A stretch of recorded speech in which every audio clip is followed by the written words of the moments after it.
a set of pattern that we find to describe the world around us. And we say it's classical because it is more like the foundation of physics. And we describe that there are like quantum mechanics, quantum physics, or relativity, and these sometimes doesn't go with classical mechanics. But nevertheless, many of the ideas in classical mechanics is still relevant for cooler and more recent physics. So these are some of the topics highlighted in classical mechanics. You can see some in more basic topics that you might have heard of, and a lot of them outside of the AP guideline. We have seen in physics club's lecture, just some of them like space and time coordinates, kinematics, laws of motion. And the difference between kinematics and laws of motion is basically kinematics describe the trajectory and how the object moves, while laws of motion, they describe why and the reason that the object have their kinematics, and these are connected very closely. There's ballistics describing how objects are being thrown and how they are tossed basically around, and their momentum and collisions, and working energy, oscillations, and waves. And many of these we actually, outside of the boundary of classical mechanics, we also use them in quantum mechanics in physics club. There are also Lagrangian mechanics. We have seen in Noether theorem last meeting. There's Hamiltonian mechanics. We have seen the Hamiltonian notation, the notation in discussing Schrodinger's equation at last semester when we were doing the quantum physics. Um, we haven't discussed them in depth, but if we will have the opportunity, we will study them more closely, mainly because they're calculus related and there are some partial derivatives we can go through. There's also gravity, rotation of bodies, and linear dynamics and chaos. This is in thermodynamics as well. There's a couple oscillators. That's a more complicated system, uh, which which is more easily solved basically in Lagrangian mechanics. And these two, Lagrangian mechanics and Hamiltonian mechanics, these are mechanics, but basically they are improvement to Newton's basic calculus, and they let us solve the complex system more easily. And they are mathematics tools to help us to basically learn about very complicated systems. There's also scattering theory, which is applicable in quantum mechanics. There's also continuum mechanics, and the continuum here refers to the continuum of mass, a transfer of mass that we can discuss.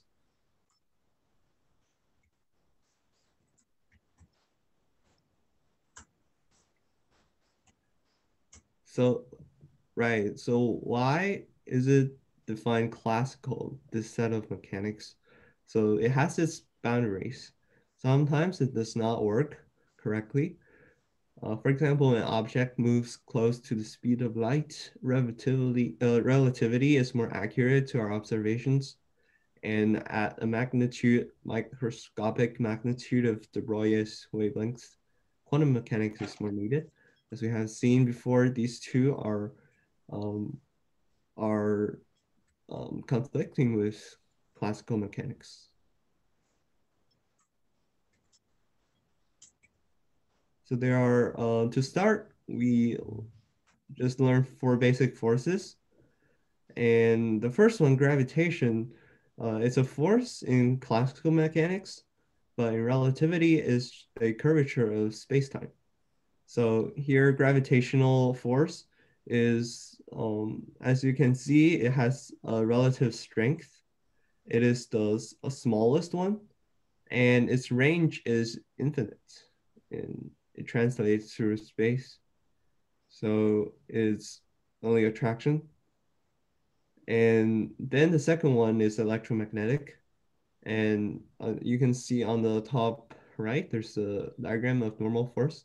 So most force we experience are electromagnetic in nature. That means there are interaction between electrons of atoms. For example, when I push my table, there's interaction between electrons. So actually, most of the forces, except gravitational, are electromagnetic that we experience. There's the weak nuclear force working in a very small range, as you can see, and it has a small relative strength comparing to the last one, strong nuclear force. It's the strongest force here, and its range is also small. And it it applies to gluons, which is I think it's a particle smaller or composing the proton and electron and the basic particles.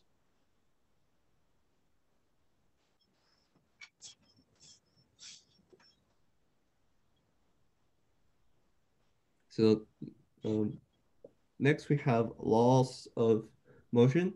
These also known as Newton's laws. The first one is just the motion of any object does not change without force. So force is what caused the motion to change. So interesting idea there. That means if you move in space, there's no force, you will keep going. And then second law is that acceleration directly relates to net force and inversely relates to mass, also known as F equals ma. And F is dynamics, and that means why object moves, uh, which is also the force. So force is the cause, and the ma is kinematics. And acceleration tells us how this mass would move through space, and for or how it would change its motion. Okay. So third law is for every force there is an equal and opposite reaction force.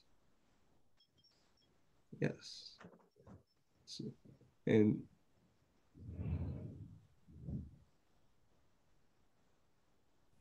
And so a few key terms in kinematics. You have, you guys are probably familiar with this from what you've learned in physics so far. We have position describing location of object with respect to the origin. You also have a displacement, which is the change in position. You can write it as delta position. And then you have a distance, which is the magnitude of the displacement. And you're probably familiar with the velocity, which is how displacement is changing in time. Speed is like at every point you can have like a velocity vector, right? And then you have the magnitude of that. So a speed is like more of a scalar quantity, while velocity is a vector quantity. And then you have acceleration, also a vector quantity, which is how velocity changes in time. And so you can see that we can take derivatives of different quantities to go from position to velocity to acceleration. And then we have jerk, snap, crackle, and pop as well if you want to take more derivatives of the quantities.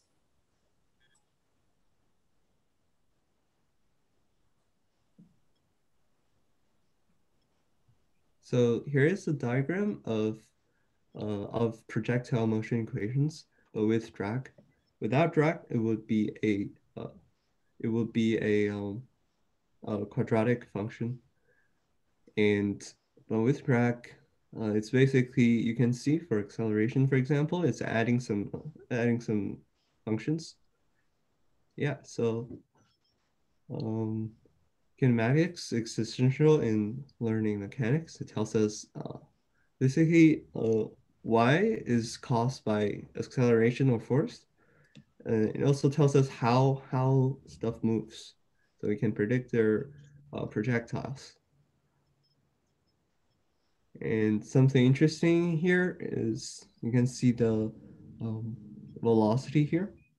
It is it includes tangent of time of g over the terminal velocity, or yeah, and so that means uh, basically it's um, So when it moves further, it will. I think we'll just start with today. Just gonna have one item that I wanted to bring to our attention really quickly this morning in regards to next year, kind of a book list. So we'll just share. I'm sorry about that. I think the D10 went off there. You can continue, Alan. All right, no problem. I think we can move on.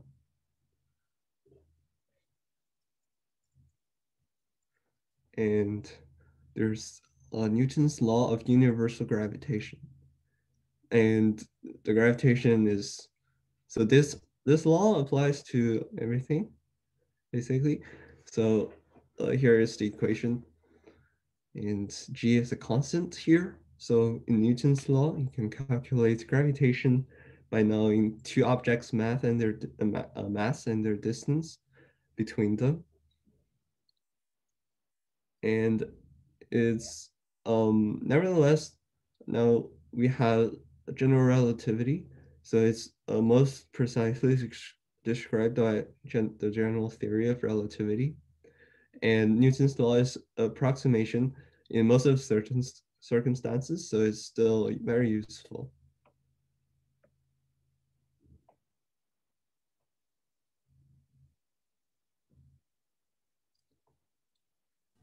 So a few key terms in angular kinematics.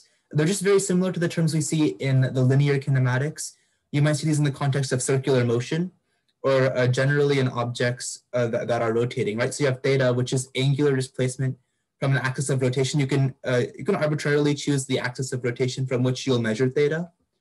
And then we can keep that axis consistent, and we can think about omega, which is just the change in theta with respect to time, the change in the angular displacement with respect to time. And we also have alpha, which is also a very common quantity that we've seen in our first year physics classes, where you have angular acceleration. It's the change in the angular velocity with respect to time.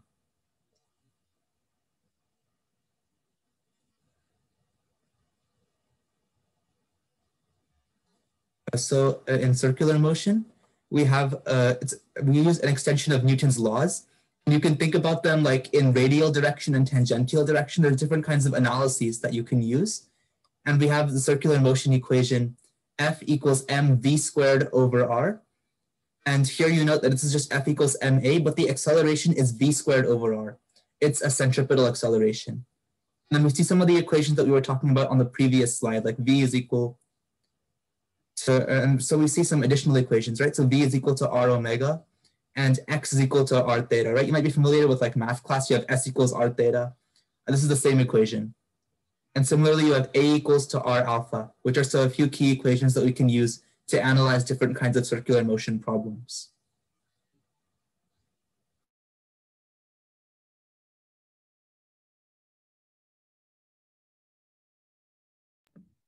There's also the concept of momentum.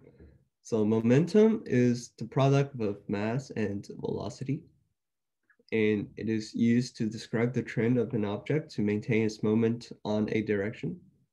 So it has a direction, that means it's a vector. So the equation is P equals mv, and it is an inference of Newton's first law. Basically, if there's no force, it will continue its motion on its trajectory.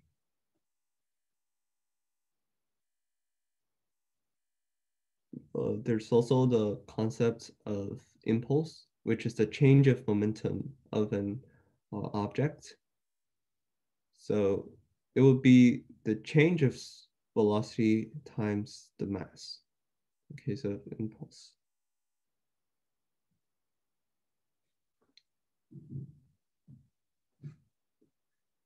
So then we have the idea of conservation of momentum and collisions. So we learned actually in Noether's theorem that conservation of momentum isn't actually a universal law. It's working under certain circumstances, namely the symmetry of a linear motion. If you move linearly, it doesn't, everything is symmetric. So the idea is that there is a value that is constant, and it doesn't always have to be when you move linearly in space.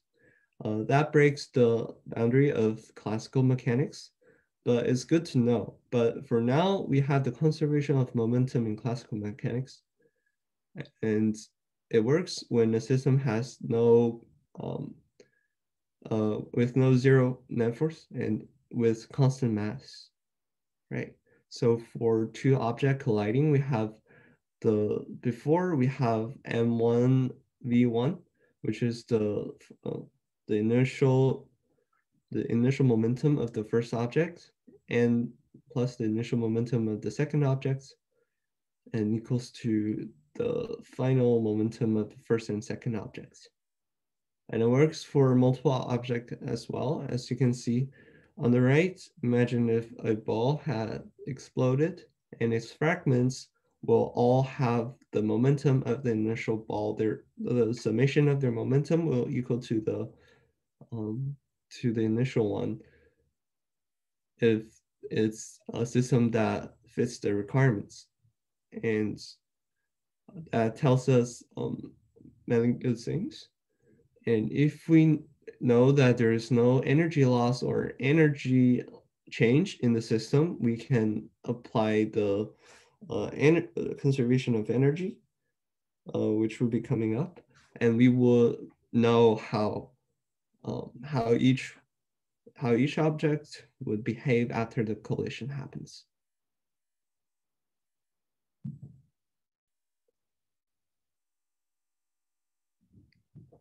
There's next is the concept of work. It's the energy transferred to or from an object via the application of force along displacement, and it is the dot product of force and displacement. So we see there has to be a force and there has to be a displacement, and the cosine theta is the fact that the force has to be along the direction of the displacement or its components that we use to let it be, so that the direction is in the is along the displacement. And you can do negative work if the force is opposite to the displacement. So in that way, if you push a box, you would transfer work from yourself to the box. And then is the concept of energy, is the ability of a system to do work. So to have that ability, you can have a nuclear energy, which is fission and fusion, and basically adding or letting go of protons. And then there's thermal energy, which we've discussed. There's electric energy, chemical energy, magnetic energy. There's also potential energy and kinetic energy, and these two can do transformation, as well as many of these forms of energy here. They are transferable. There's also friction, which is it would lose and its energy is not recoverable. Yeah, so it's right. And energy exists in different forms like mechanical energy, thermal energy, electric energy, as we said. And then it is always conserved and can be transformed into another form, but its amount is total amount is always remain. So energy friction wouldn't count in that case. And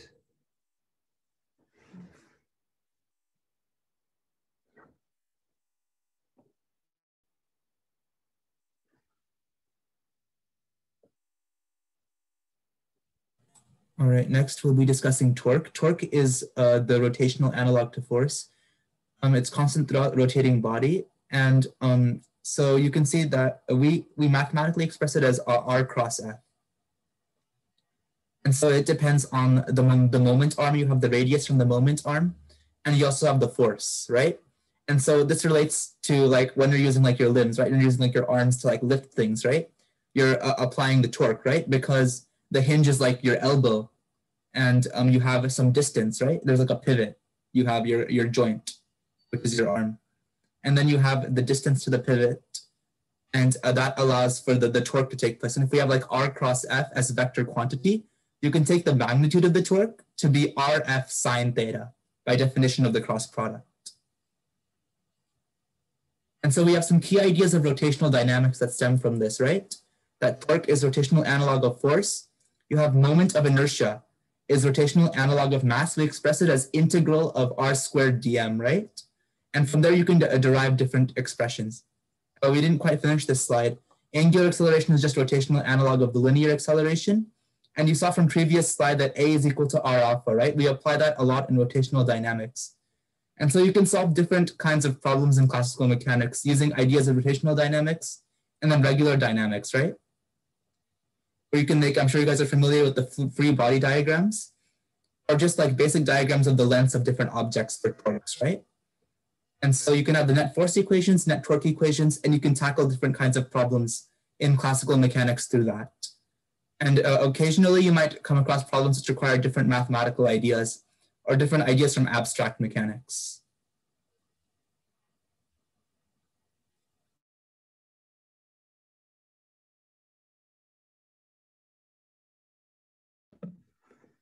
So when we have an object rolling, there's an interesting case where there's kinematics of linear movement. There's also rotation happening at the same time. So there's translation and rotation.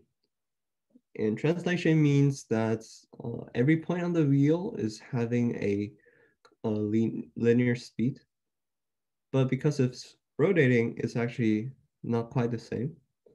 So R omega is, as we've seen, is the angular speed, and multiplying R, making it linear. And so when we have a rotation happening, the top and bottom actually, for example, have opposite speed, and we add them to the linear ones. So then we can know for sure what the movement of each point on the wheel is. And so the dynamics, that was the kinematics part, and dynamics of it is caused by friction. So if it's rotating, if in it doesn't have to have friction, but in daily life, when you have a car, for example, if you want to roll the wheel, it has a friction with the ground, and to make the car go, you have to apply friction in the direction so that you push the ground backwards. That means the ground gives a forward force to the wheel. And it could also, for example, when you are playing when you're playing with your toy car, you want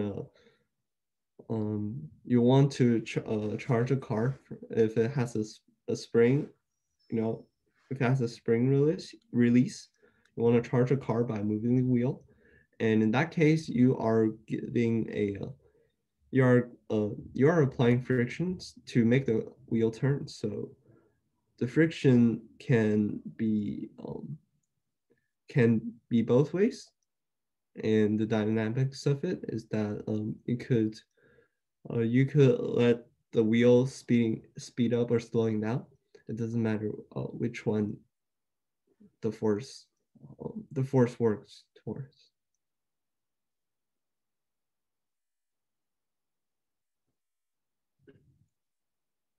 And there's the concept of angular momentum, and angular momentum notation as L is equal to I, which is moment of inertia, times omega. As you know, I is it's basically mass in angular movement, and omega is speed. So it is I is basically the inertia you can think of how hard you make it is to make object moves, and then omega is the speed.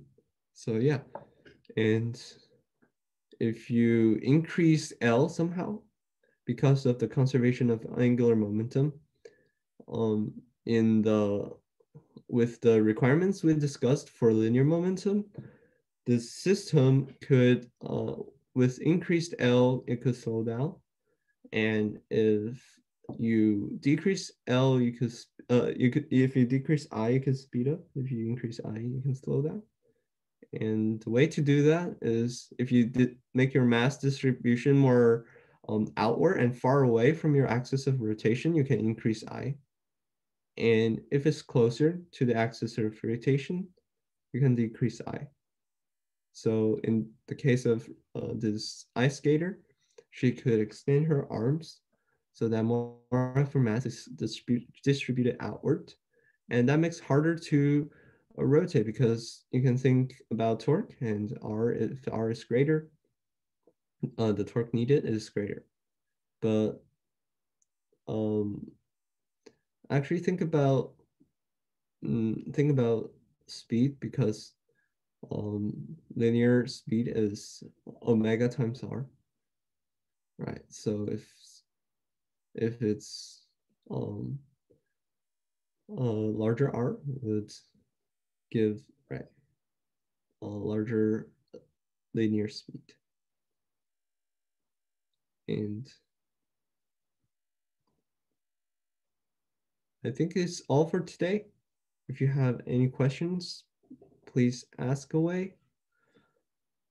And we will dive into more interesting topics and more topics next time. Thank you, everyone. Have a good day. Thank you, everyone.